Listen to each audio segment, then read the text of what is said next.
Toujours dans cette logique de gagner du temps et d'homogénéiser aussi la manière dont la parole est prise par les commerciaux, on va parler là de séquences. Donc là, on va rentrer dans un côté un peu plus automatisé, qui va s'appuyer parfois sur des modèles de mails. C'est finalement, on va programmer des envois de mails. L'idée, c'est vraiment d'être soit dans la relance, soit dans le nurturing, soit surtout dans la prospection. Là, c'est un peu le cœur du réacteur sur la partie prospection commerciale. Ce sont ces fameuses séquences qu'il ne faut pas confondre avec les workflows marketing.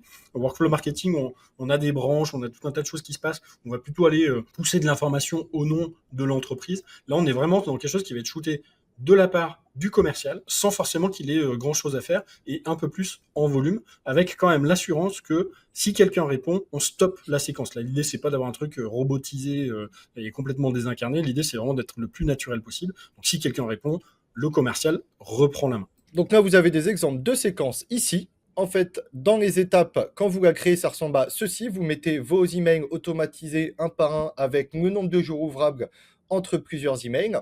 Et vous pouvez aussi, si vous avez activé la bêta des séquences dynamiques, ce que je vous conseille, mettre un signal. C'est ce que vous voyez là. Donc là, par exemple, si un contact fait soit 2 ouvertures d'email, soit un clic, alors on va venir créer une tâche au propriétaire du contact ou à un utilisateur spécifique. Donc ça, pour la prospection, c'est génial. Vous allez intégrer vos contacts dans des séquences de prospection.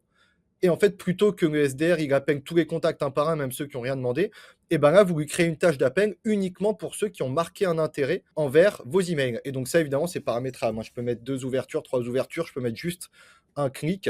Ça, c'est paramétrable. Et vous avez un onglet performance avec pourcentage de réunion, ouverture, clic, etc., qualité des leads. Et vous avez ici les paramètres, donc exécuter seulement les gens ouvrables, c'est la base, et donc automatiser.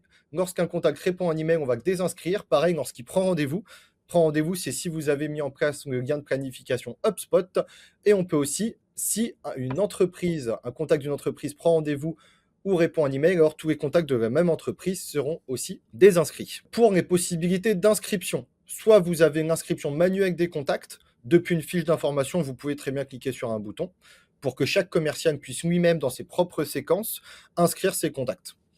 Et sinon, on a les inscriptions automatisées qui peuvent se faire à la suite d'un formulaire, à la suite de la vue d'une page, ou si vous avez Sales Enterprise, depuis un workflow. Donc là, du coup, les possibilités sont infinies. Si vous avez fait votre vue filtrée, vous pouvez multi-sélectionner des contacts et les enrôler dans des séquences un peu en masse.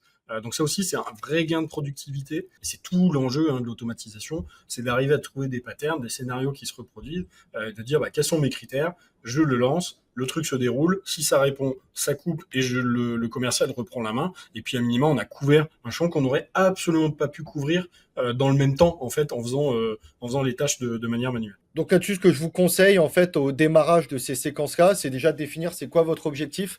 Est-ce que c'est une acquisition de prospection? Est-ce que c'est du nurturing? Est-ce que ça va être de la fidélisation, etc.